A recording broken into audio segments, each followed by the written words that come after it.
Raríssimas, raríssimos e raríssimas, boa tarde, René de Paula Júnior falando aqui no Radinho de Pilha, novamente ao som magnífico dessa orquestra de passarinhos. Eu estava observando ali, a diversidade é tão grande, tem coruja ali, acho que isso é coruja, só pode ser esse som que aparece de vez em quando. Eu não sei, tomara que vocês consigam prestar atenção. Esse episódio vai ser um pouquinho mais curto, e certamente menos acelerado que o de ontem. Desculpem, ontem eu acho que eu acelerei demais, parece que eu estava naquele 2 vezes lá do WhatsApp, é que realmente eu tinha um compromisso na sequência, né? Mas hoje vai ser um pouquinho mais curto e também um pouco mais concentrado. Uma boa maneira de começar é justamente a razão pela qual eu estou gravando um pouco mais tarde que o normal. Eu estou gravando um pouco mais tarde que o normal porque eu não conseguia parar de dar uma olhada e dar ali uma selecionada nas fotos que eu fiz de viagem. Eu estou sempre com uma câmera tiracolo, sempre, há décadas, nem sei desde quando, mais de 40 anos certamente, ou praticamente 40 anos, né? E eu fotografo compulsivamente. Então eu voltei da viagem com mais ou menos 1.600 fotos, por aí se eu não me engano, né? E agora eu tenho que dar uma filtrada, uma peneirada, né? Selecionar o que vale a pena publicar ou não, o que se tem alguma pequena correção a fazer nas fotos, até, esse é um áudio, um podcast em áudio, não faz tanta diferença assim, mas vale a pena compartilhar com vocês que quando eu fotografo eu tenho alguns princípios. Em primeiro lugar, eu nunca fotografo pessoas que eu não conheço, né? Então as fotos de cidade parece que o mundo acabou, as fotos de qualquer viagem minha, normalmente não tem ninguém, né? Não tem, eu espero as pessoas desaparecerem, eu fico ali plantado esperando o cara sair daquela posição para eu finalmente conseguir fazer uma foto sem ninguém, porque eu não acho que eu tenho o direito de explorar a imagem alheia. Essa é a primeira questão. A segunda questão é que uma vez a foto tirada, o máximo que eu faço é eventualmente corrigir o crop, né, o enquadramento, eventualmente corrigir um pouco a temperatura de luz ou a luz, e eu não apago nem acrescento nada. Então inteligência artificial para mim não faz diferença nenhuma, pelo menos nesse aspecto que, aliás, é um dos pontos mais importantes. Eu já mencionei isso para vocês, né? E para mim fotografar é uma coisa muito, muito íntima, muito visceral e muito importante, né? Acho que poucas coisas me incomodam tanto, me frustram tanto, quanto fotos que ficaram ruins ou fotos que eu perdi. Para mim, me perdoe, engasguei aqui, para mim muito mais angustiante se eu conseguir realmente registrar uma imagem do que se eu escrevi um bom texto ou se eu gravei um bom episódio. É curioso, porque não que eu seja um fotógrafo excepcional, não que eu tenha jamais ganhado dinheiro com isso, não é minha profissão, não, mas é assim que eu funciono. Então eu passei hoje uma boa parte do meu tempo livre dando uma peneirada ali pelas imagens, feliz com o resultado de algumas. Acho que vai dar, assim que eu tiver o que mostrar, eu vou mostrar para vocês. Mas por coincidência, hoje eu assisti um vídeo muito interessante de um divulgador de ciências que eu admiro bastante, que é o Steve Mould, é um inglês, que faz uns experimentos sem pé nem cabeça e tal. Dessa vez ele estava mencionando uma técnica fotográfica que não foi para lugar nenhum, basicamente. Na época, acho que o cara até ganhou um prêmio Nobel, né? Foi 100 anos atrás, mais ou menos, por aí, né? Um cara chamado Lippmann, ele descobriu uma maneira de produzir fotos coloridas. Fotos coloridas. Uma técnica bastante complicada, bastante complexa, os resultados são bastante frágeis, né? Mas tem uma coisa ali que é extremamente, como eu hei de dizer, não sei se é inquietante ou se é fascinante, que aquela é a única técnica que mostra as cores como elas são. E isso é muito interessante porque, puxa, eu carrego câmera desde o tempo que câmera era película, era filme, aqueles rolinhos, não é? E eu fotografava normalmente colorido, nunca fotografei muito preto e branco, só na faculdade, né? Mas tem uma questão que eu sempre me esqueço, e acho que muita gente também nem sabe, que na verdade toda foto colorida é uma ilusão. Toda foto colorida é uma mentira. Por quê? Por que é uma mentira? Alguém está fazendo algum tipo, né, de montagem, algum tipo de truque? Não. A cor que você enxerga é completamente ilusória. Vou explicar.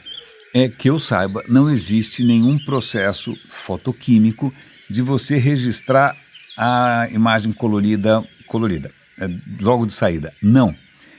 Toda foto colorida é uma foto, são 3 fotos em preto e branco. Toda foto colorida são 3 fotos em preto e branco. Vou repetir, toda foto colorida são 3 fotos em preto e branco. Só que uma dessas fotos é com um filtro vermelho. Imagina, se a foto é preto e branco, por que eu vou te dar? Que diferença faz botar um filtro vermelho? Faz diferença, tá bom? Então, ela vai continuar preto e branco, certo? Certo. Mas se você colocar um filtro vermelho, as coisas que são vermelhas originalmente na foto vão ficar mais claras. As coisas que eram verdes, o filtro vermelho vai barrar, então ela vai ficar escura, né? Então é um preto e branco com um pequeno viés, né? E também um filtro verde e um filtro azul. Então você tira 3 fotos, uma com filtro vermelho, uma com filtro verde, uma com filtro azul. Na verdade você não tira 3 fotos, o filme colorido ele faz esse truque, ele tem 3 camadas ali, mas na verdade são 3 fotos preto e branco, mais ou menos parecidas, mas fundamentalmente diferentes, mas continuam sendo preto e branco. Como é que daí dessas fotos em preto e branco você transforma isso numa coisa colorida? Pois bem, aí que está o truque, né? O truque é justamente você pegar a imagem que foi tirada com um filtro vermelho, a imagem que foi feita com filtro... mas o truque é sempre o mesmo numa câmera digital. Numa câmera digital é a mesma história. O sensor é um sensor, em princípio, preto e branco, né? O que você tem, de novo, é praticamente 3 filtros. Vermelho, verde e azul, RGB. Quem trabalha com Photoshop, quem trabalha com imagem, RGB é isso aí, vermelho, azul e verde, não é? E essas 3 fotos em preto e branco que são um pouco diferentes, na hora que você combina, põe os filtros corretos, bum, ela produz a ilusão de uma foto colorida. Mas mesmo por mais que você tenha uma câmera espetacular, uma Hasselblad, seja lá o que for, né, uma Leica, né, que tem o maior sensor possível, uma Sony, né, full frame, sei lá o que, medium format, aquelas coisas que custam uma fortuna e o Renezinho não tem acesso. Pois bem, todas elas, em princípio, estão mentindo com relação ao que elas estão fazendo. E eu vou tentar explicar por quê. Veja bem, imagine uma banana, né? Uma banana é normalmente, numa situação ideal, amarela, ok?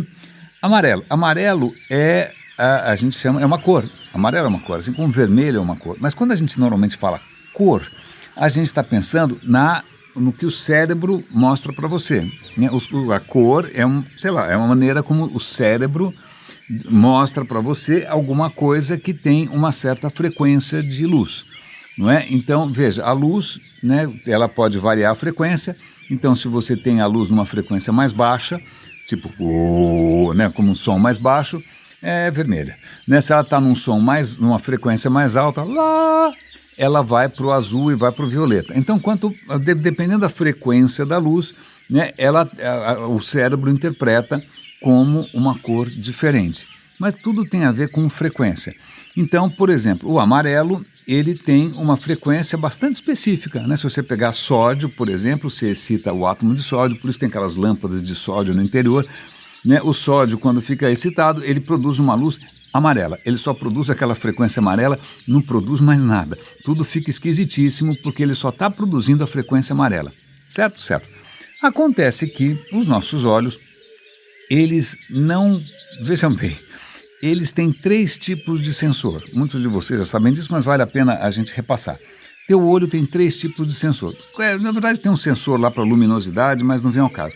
Mas um sensor é para vermelho, basicamente, ou para coisas em torno de vermelho, né? Um sensor para frequências em torno do verde e um sensor que pega em torno do azul. Então ele só tem 3 sensores, azul, verde e vermelho. Ok? Agora a banana é amarela. Teu olho tem algum sensor para amarelo? Não. Teu olho não tem sensor para amarelo. Então como é que ele enxerga o amarelo? Bom, o que ele faz é o seguinte, a hora que entra a luz amarela, aquele sensor ali que é o vermelho, né, ele na verdade não pega só o vermelho, ele pega ali um pouco da vizinhança, né? O sensor verde também pega um pouco da vizinhança. O amarelo, ele fica no meio dos dois, no meio das duas frequências. Então, o teu olho percebe o seguinte: opa, entrou uma luz aqui que animou um pouquinho, excitou um pouquinho o meu vermelho e também excitou um pouquinho o meu verde. Portanto, eu acho que é amarelo. Né? Porque ele não tem um sensor para amarelo. Ele não tem um sensor para cada frequência de luz, não dá. Ele só tem 3. Alguns animais têm um monte, tem 4, 6, 12, né? Uma infinidade, mas nós só temos 3. Alguns têm menos, alguns têm 2. Não é? Mas nós temos 3. Então, não tem um sensor para o amarelo. O que o cérebro constrói é quando ele vê uma coisa que está no meio do amarelo e do vermelho, ele vai achar que do vermelho e do verde, vermelho e verde, ele vai achar que aquilo é amarelo. Mas ele não está vendo a frequência amarela. Ele tira uma conclusão a partir do verde e do vermelho. É assim que o seu olho funciona. E aí, a gente descobriu isso faz algum tempo. Então, bom, já que é assim, né, então na hora da gente tentar fazer uma imagem colorida, a gente não precisa fazer algum tipo de filme fotográfico que é sensível a todas as frequências do universo. Não, vamos fazer um preto e branco mesmo e vamos usar filtros como os cones do olho humano. Então vai ter um filtro verde, um filtro vermelho e um filtro azul, ok? Porque já que o olho funciona assim e o cérebro consegue mais ou menos chutar, né, o que está acontecendo ali, então vamos tentar registrar da mesma maneira. Então, quando eu pego uma câmera, e não importa se é uma câmera de película, né, fotoquímica, ou se é uma câmera digital, se eu tiro uma foto de uma banana, na verdade, ele não registra a luz amarela, porque ele não consegue registrar a frequência amarela. Ele registra um pouco de vermelho e um pouco de verde. E isso, para os nossos olhos, é a mesma coisa. É por isso que você, quando era criança, né, sei lá, você queria produzir uma cor qualquer, você misturava, sei lá, azul com amarelo e ficava verde. Veja bem, se você misturou um pigmento azul, que só gera frequência azul, pegou um pigmento amarelo, que só gera frequência amarela, na hora que você mistura, ele não vai magicamente mudar a frequência. Ele continua sendo azul com amarelo. Mas o seu cérebro, na hora que vê azul e amarelo juntos, suficientemente misturados, ele se engana, ele acha que aquilo é verde. Então, muitas cores que a gente vê por aí, roxo, cor-de-rosa, tá? Na verdade, o cérebro tentando entender o que está acontecendo com 3 tipos de sensores só: vermelho, verde e azul. Se você pegar uma lente de aumento e olhar a tela do seu celular, você vai ver que tem pontos azuis, verdes e vermelhos. Se você olhar só a tua televisão, verde, é tudo o mesmo truque. Mas, na verdade, por melhor que seja a câmera, por melhor que seja a sua TV, pode ser OLED, Quantum Dots, ou seja o que for, ela não mostra o amarelo. Ela vai mostrar verde misturado com vermelho. Né? E o seu olho é um tonto, o nosso olho, coitado, ele faz o que ele pode, ele vai achar que aquilo é amarelo, porque para ele é a mesma coisa. Você mostrar a quantidade certa de vermelho e verde juntos e mostrar a frequência amarela pura, para ele é a mesma coisa, porque ele só tem 3 sensores. Isso é muito interessante, porque esse processo chamado Lippmann, que é dificílimo de fazer, não adianta nem tentar comprar, só se for numa coisa de um leilão de antiguidades, tal. Tem gente tentando reproduzir isso, mas é trabalhoso e também não é uma coisa que dura muito. Eu não vou entrar aqui no detalhe do processo, sobretudo do ponto de vista de física, porque é um pouco intrincado, mas é mais ou menos assim. O cara faz um gel que tem dentro desse gel uma substância à base de prata. É um gel transparente, cheio de diluído ali naquele gel, uma substância à base de prata. E aí ele aplica esse gel em cima de um espelho. Ele aplica uma camada fininha em cima de um espelho. Então, quando a luz entra, ele faz uma câmera, certo? Aliás, é uma câmera que precisa deixar exposta um tempão, porque é um processo lento. Ele abre a câmera, mil perdões, tive que pausar aqui para limpar a garganta. Ele abre a câmera, a luz entra, feliz e contente, todas as frequências possíveis e imagináveis, inclusive aquelas que você não enxerga, elas vão atravessar o gel, ok? Elas vão bater no espelho e vão voltar por onde elas vieram. Tá? Então, nesse processo de ir e voltar, como tem uma certa espessura, isso provoca uma certa defasagem na fase da onda, e essa defasagem vai gerar interferência construtiva e destrutiva. Eu não vou entrar nisso porque é um negócio meio complicado. Mas eu sei que nesse processo, no gel começa a se formar, a prata começa a se precipitar, onde tem a interferência construtiva, e isso acontece numa coisa tridimensional, porque tem uma certa espessura. É um processo, eu nem sei como é que o cara chegou nessa conclusão há 100 anos atrás. Mas, de qualquer maneira, tem como processar depois esse gel, né? E depois acontece um absoluto milagre. O milagre é o seguinte: se você olhar esse gel, essa imagem gerada de algum ângulo não muito favorável, ela parece uma imagem em branco e preto. Porque, de novo, veja, o filme em película era a base de prata. Prata é mais clara ou mais escura, né? Foto sempre foi assim, mais clara ou mais escura. É só uma questão de luminosidade, né? Para a gente conseguir cor, como eu falei para vocês, você faz um truque. Você faz 3 fotos em branco e preto. Mas olhando ali, você olha e fala, é uma foto branco e preta mais ou menos. Mas quando você olha no ângulo certo, no ângulo bastante exato, o ângulo pelo qual a luz entrou, a imagem fica coloridíssima, uma super vívida, uma imagem extraordinariamente colorida.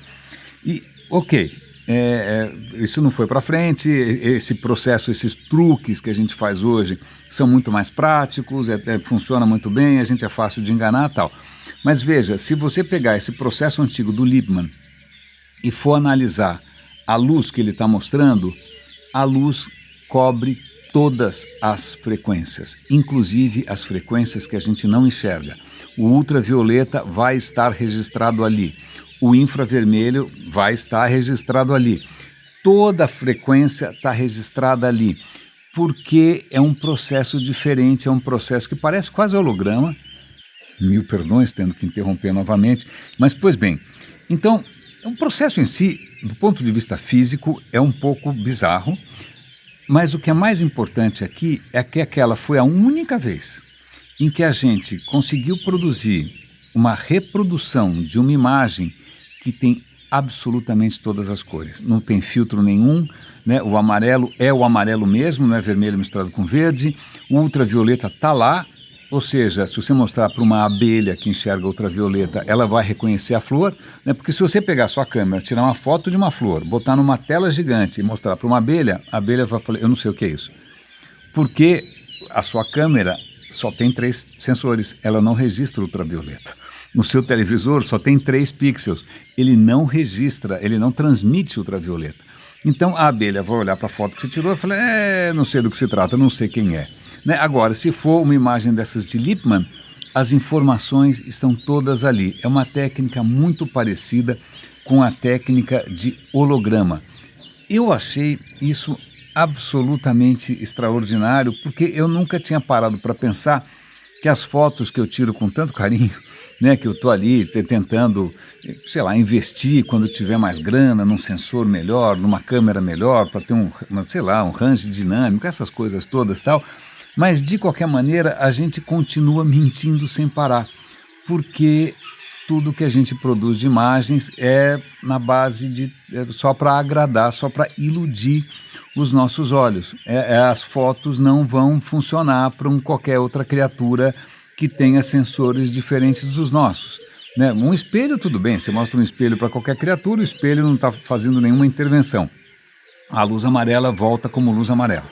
Né? A luz ultravioleta volta como luz ultravioleta. Né? Agora, se você substitui um espelho, ou esse processo do Lippmann, que também curiosamente é baseado em espelho, né? Por qualquer tipo de filme, ou por qualquer tipo de sensor e tela, isso imediatamente transforma aquela riqueza original numa simplificação. Eu achei essa história simplesmente bárbara. É lógico que isso também não é só nesse campo em que a gente está sendo iludido o tempo todo. Né? O áudio que você está ouvindo aqui não é exatamente o áudio que eu estou produzindo agora com o meu corpo. Né? O primeiro tem inúmeras etapas envolvidas no processo, óbvio, microfone, isso vai ser de alguma maneira digitalizado, provavelmente isso vai ser comprimido. Né? Isso, normalmente, quando um áudio é servido como podcast, ele vai como MP3.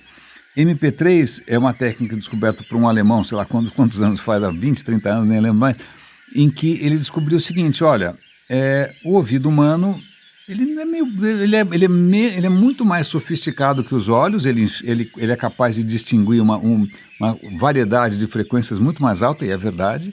Veja, você antes de comprar um iPod e um iPhone e destruir os seus ouvidos, você ouve de 20 Hz a 20 mil Hz.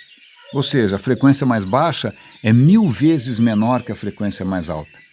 Tá bom? Então, um ouvido saudável vai de 20 a 20 mil, 1000 vezes a frequência. O seu olho, que espero que esteja funcionando bem, a luz visível, a frequência mais alta e a mais baixa é o dobro. É só isso. É de 400 e pouco a 700 e pouco e boa. É isso que a gente enxerga. Então, o ouvido da gente é muito mais sofisticado. Mas ele percebeu o seguinte: se eu quiser passar uma impressão muito parecida com a música original, ou da voz do René, ou de seja quem for, eu não preciso passar todas as frequências com todos os detalhes. Eu posso fazer simplificações, né? Eu consigo iludir o ouvido de maneira a achar que aquele som está todo ali, mas ele não está, né? Ele é o que a gente chama de uma compressão destrutiva, né? O resultado final parece com o original, mas muita informação foi perdida, e isso faz parte do mundo que a gente vive. Aliás, isso é sempre, para mim, mais uma razão para a gente admirar a capacidade com que o cérebro se ilude, né? A capacidade como a gente vive realmente numa ilusão que o cérebro constrói o tempo todo a partir de muito pouca coisa. Raríssimas, raríssimos e raríssimos, esse era basicamente o único tema do radinho de hoje. É um radinho um pouco mais breve, um pouco mais focado, e eu vou deixar vocês com, espero que isso seja comprimido da maneira menos destrutiva possível, né, o som dos pássaros de uma janela voltada para os campos da Perúgia. Cuidem-se, por favor, um grande abraço e até amanhã.